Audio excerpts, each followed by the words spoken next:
I don't know what toxins it's meant to remove.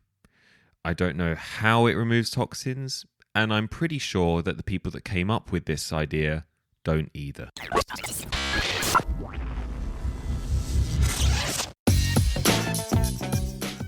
Hello and welcome to A Doctor's View, a podcast looking at everyday health topics and life through a doctor's eyes. Please note that all opinions are my own and should not replace the advice given to you by your own doctor. I'm Dr. Bolivios. Let's begin.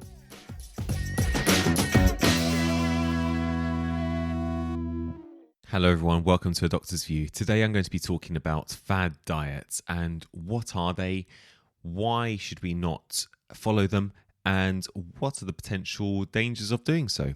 So firstly, what is a fad diet? A fad diet, I'm sure is a term that everyone's heard of, is a kind of diet where we eat a very restrictive or certain type of food, potentially in an unusual combination, usually for a short period of time, and it often gives us the promise of extreme weight loss or rapid health benefits in a very, very short space of time.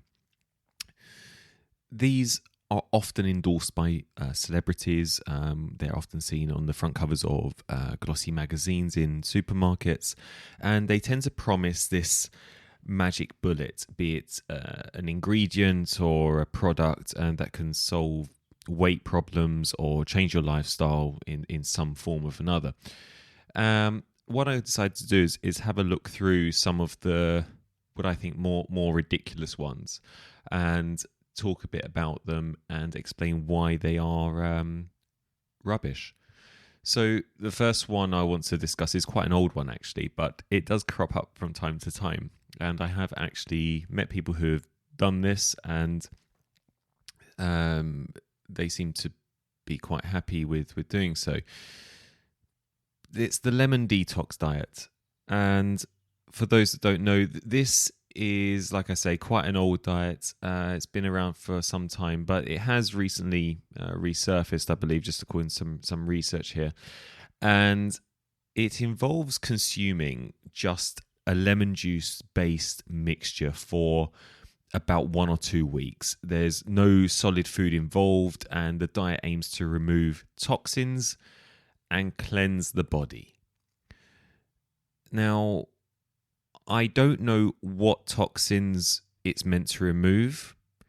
I don't know how it removes toxins, and I'm pretty sure that the people that came up with this idea don't either.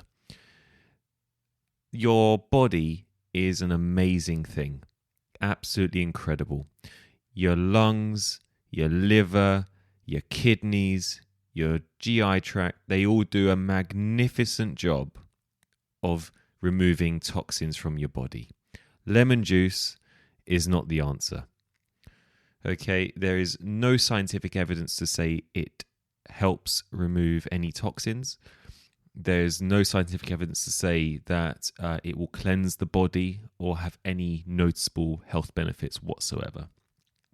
And it's very simple to see why. You're drinking essentially lemon juice with, let me get the full recipe up here.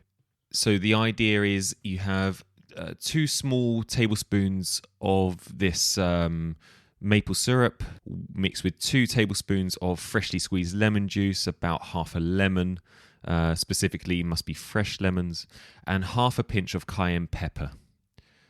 What that does, I don't know. And there's this one website here which has sort of jumped on the bandwagon of this. It's been going on for quite a while. It's launched a product called the Madao tree syrup, the lemon detox diet. This is a 500 ml container, a tin. 500 mils is the sort of meal deal size Coke that you buy in supermarkets. And this is this maple syrup based portion of the diet, so 2 small tablespoons, as it were, of this in each drink. This 500 ml container costs $27.99. That's a scam if I've ever seen one. Um, so there's different regimes of doing this. There's the full detox, according to this website. It says the classic version has been used by thousands of people throughout the world. There's a 5 to 7 day version. It's also convenient because 1 litre of the lemon detox syrup lasts most people of 5 to 7 days. So that's that 500ml, £28 tin lasts for half that long. 10 days optimum time, and it goes on to say there's the relaxed version, so it's 2 to 3 glasses a day. There's a once a week version, and it goes on to talk about more rubbish. Why is this rubbish? Well, it's rubbish because, as we said, there's no scientific evidence to suggest that this works. The idea that lemon juice does an adequate job of detoxing your body as opposed to your liver and opposed to your kidneys is a load of I promise I'll keep this clean channel is a load of rubbish, and that's it really. Now people have suggested you lose weight and you feel better and this, that and the other. Now if you're drinking nothing but lemon juice all day or water basically, then of course you're going to lose weight. You're not taking in any calories. So that kind of goes without saying. That's not a magical property of this lemon juice diet. That's simply a consequence of not eating. It's saying that, this I find quite ironic.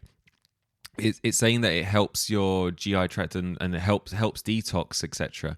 But when you think about it, this diet, for want of a better word, has absolutely no fiber in it, no protein, no nothing. So it will play havoc with your intestinal system because you've got no fiber. Fiber plays an essential role in digestion, and ironically, your bowels, passing motions, etc., removes toxins and waste products from the body.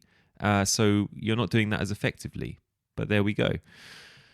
So I would, on a scam meter or on a rubbish meter, this scores pretty highly, I would say. Especially these companies that are selling these syrups to go with it at what is it, sort of £50 a litre or whatever. That's pretty bad. Next one I've come across is the blood type diet. This is quite something, really. I actually had no idea this existed until very recently. The blood type diet, for those that don't know, this seems to be relatively celebrity endorsed as well. It's based on just a load of quackery, really.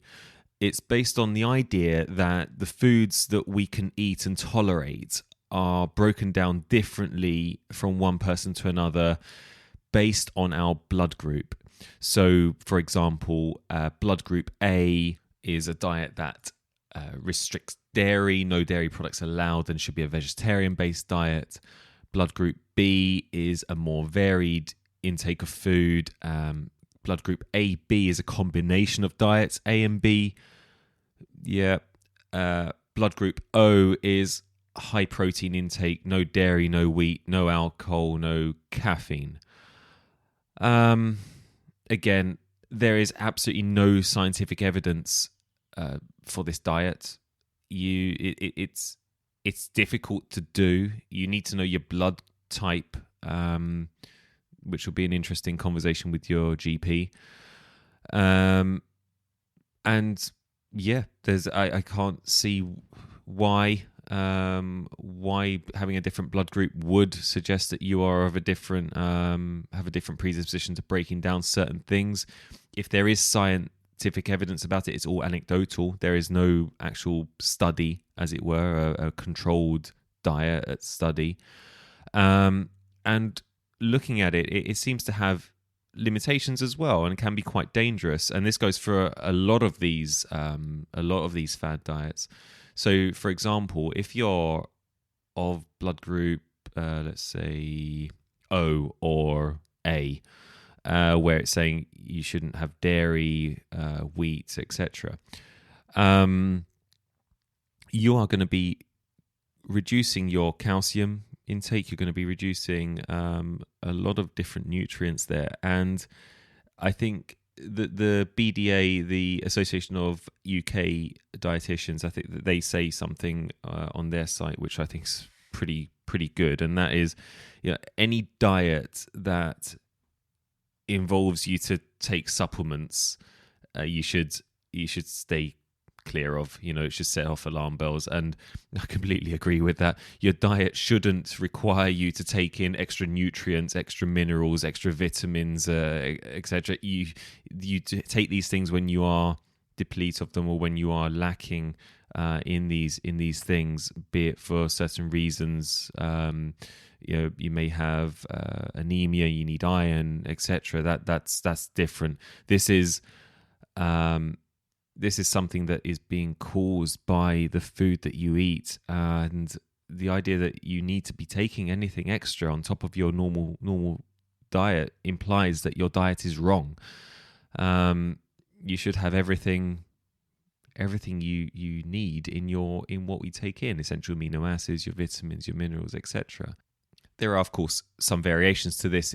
So people who have strict vegan diets often require certain extra minerals, extra vitamins, and extra supplements because of they lack certain things in a vegan diet, or they don't get enough of them in that vegan diet, and that's fine. That's a different thing altogether. I understand there's reasons why people choose vegan diets, and this is not a bash at them at all. I'm talking very specifically about fad diets where there is, for one, no evidence. This is not based on a cultural belief. This is not based on anything else. This is just purely based on someone coming up with an idea, having a hope and false promise put on it, and hoping that people catch on, and people make money off this. So, for example, you've got that lemon juice thing. People are making money off the syrup and all the rest. And it's like this blood type diet. There are cookbooks based on different blood groups and what you should be cooking and how you should cook. This is just a money making scheme. What's another one here? Drinking your own pee. Unless you are in the middle of the Sahara Desert, absolutely dying of thirst, I can see no reason for doing this. Again, I don't know of any evidence to suggest that this is beneficial in any way. It advocates cleansing and immune boosting, etc. Now your urine is made up of your waste products that are excreted by the kidneys. So you're then taking in these waste products. So how that aids cleansing, again, medically, I don't know. It's beyond me.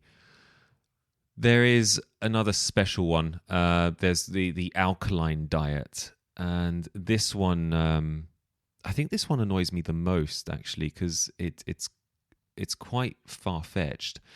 The idea is that we can control our blood, as it were, our blood pH, sorry. pH being the measurement of the acidity or alkalinity of the blood.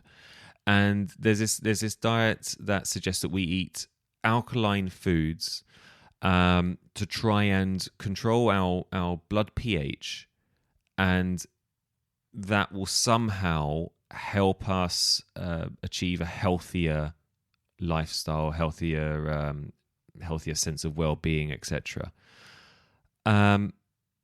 This is a load of nonsense, and here's why. Your normal blood pH is around 7.4, so very, very slightly alkaline. 7 is neutral.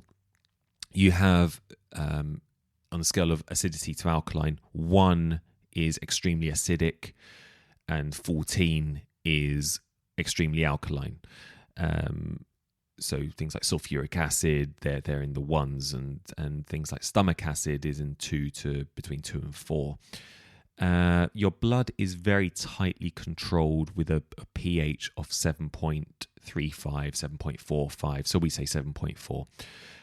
Any deviation from this is a very critical state and often ends up with people in intensive care.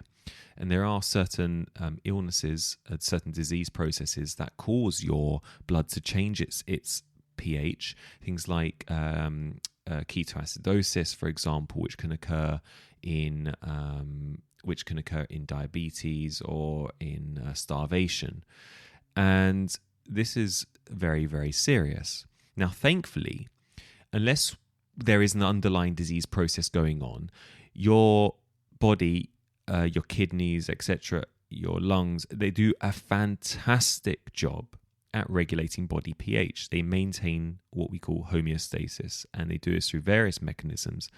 And so your blood pH pretty much stays, unless there's something external going on, something that shouldn't be happening, stays at a constant level. And this is key for living.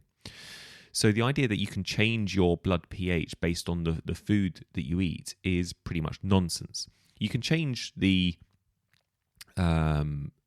alkaline or the acidity of your urine, for example, because your kidneys are maintaining your pH of your blood, and they're if you've got too much acid, that will go out of your urine. If you've got too much alkaline, that will go out of your urine.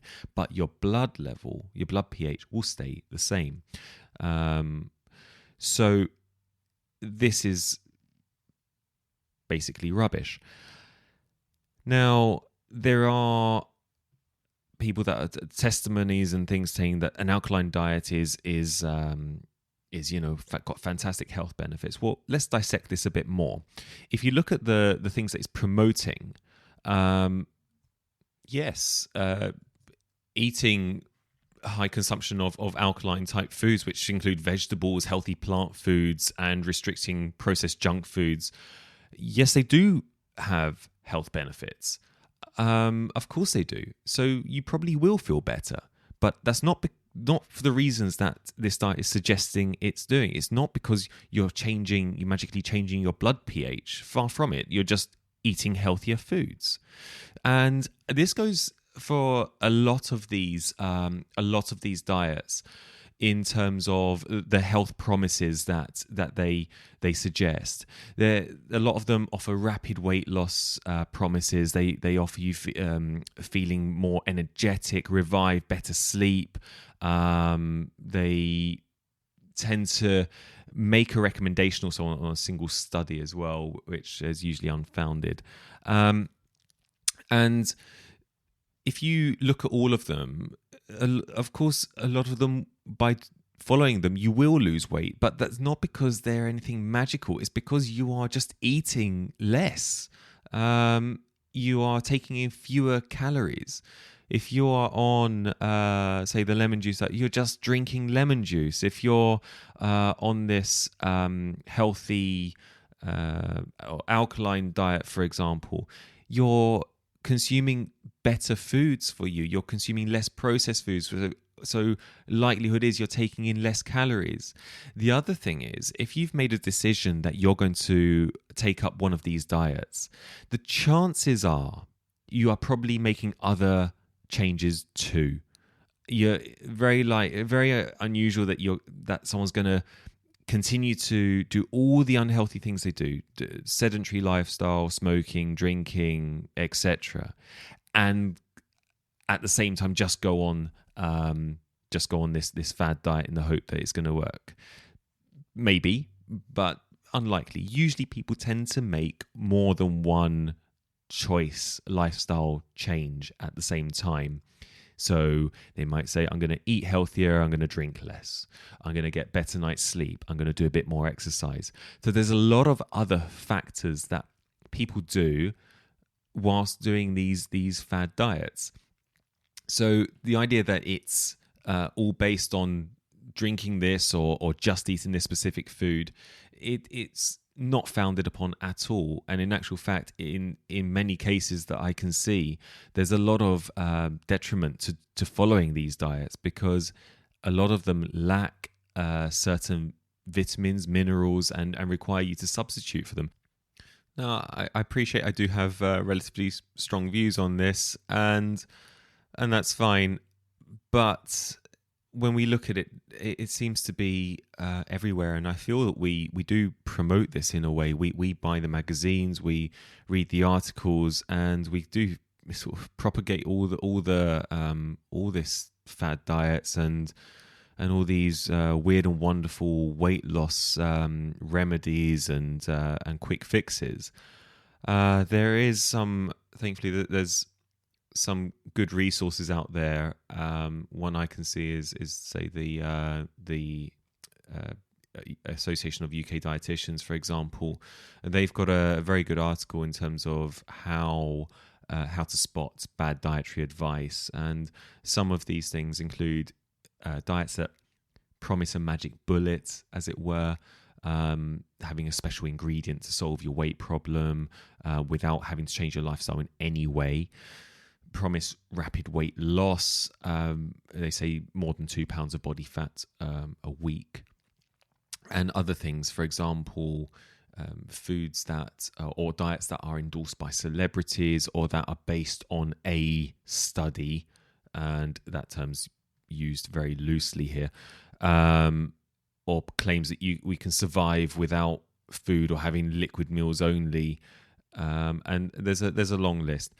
And I think there's a lot of responsibility that certain people need to answer for. That don't be fooled by the fact that you've got these very attractive people allegedly following some of these bizarre regimes. I'm pretty sure that a lot of them, airbrushing aside, probably do have personal trainers, do have stylists, do have chefs, etc. So, I would take this with a very, very, very small pinch of salt, and the scientific evidence is just not there. I've done some searches on research websites that we use to assess the evidence base of medical practice, and they are open to publicly. I'm pretty sure anyone can log in or do a literature search. I've looked up a fair few of these diets. I cannot see any evidence to point to them working at all. There was one study that I found, and that was it was actually quite funny, actually, because that study was a literature review, as it were, and it was a review to say that after all the review articles, there is no evidence to suggest that this diet works. And it was, I think that was on the lemon one. So there we have it. Fad diets. Please steer clear of them. If you are worried about your dietary intake or are worried about that you're lacking certain vitamins, minerals, etc., please do speak to a health professional about it. They can guide you in the right direction. They can offer you some advice. They can offer you lifestyle advice too, in terms of if you would like to lose weight and lose weight safely, if you want to become healthier, more active. I've mentioned before in another podcast, if you do just want to start getting more active, there is a very, very good app called Couch to 5K. It's an NHS app. It's also as a podcast as well, and it offers great motivation, and it is designed so that from my listening to it, anyone seems to be able to do it. It starts off very, very slowly, walking a very small amount of time a day, and then building up until eventually you achieve 5K.